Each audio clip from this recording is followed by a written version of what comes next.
ನೋಡಿ, ದೇಶದಲ್ಲಿ ಎಲ್ಲದಕ್ಕೂ ಒಂದೊಂದು ಕಾಲ.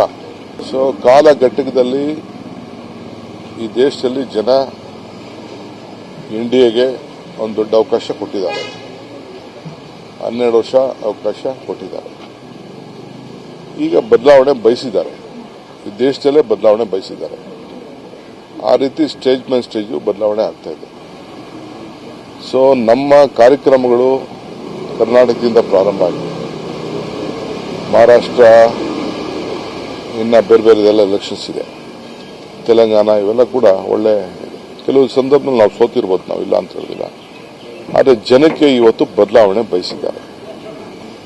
ಇಡೀ ದೇಶದಲ್ಲಿ ಬದಲಾವಣೆ ಬಯಸಿದ್ದಾರೆ. ಅದರ ಪೂರ್ವಕವಾಗಿ ಇದಾಗ್ತಾ ಇದೆ.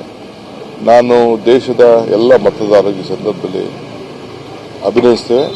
ಅವರಿಗೆ ಏನು ನಾವು ಮಾತು ಕೊಟ್ಟಿದ್ದೇವೆ ಆ ಮಾತನ್ನು ಉಳಿಸ್ಕೊಳ್ತೇವೆ. ಕೆಲವು ಅನೇಕ ಗ್ಯಾರಂಟಿಗಳು, ಕೆಲವು ಕಾನೂನುಗಳು, ಕೆಲವು ಜನಕ್ಕೆ ಸಹಾಯ ಮಾಡೋಂಥದ್ದು, ಆರ್ಥಿಕವಾಗಿ ಶಕ್ತಿ ಕೊಡಬೇಕು.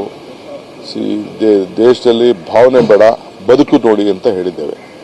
ಅದಕ್ಕೆಲ್ಲ ಕೂಡ ಮಾತನ್ನು ಉಳಿಸ್ಕೊಳ್ಳುವಂಥ ಕೆಲಸ ಕಾಂಗ್ರೆಸ್ ಪಕ್ಷ ಮಾಡ್ತದೆ.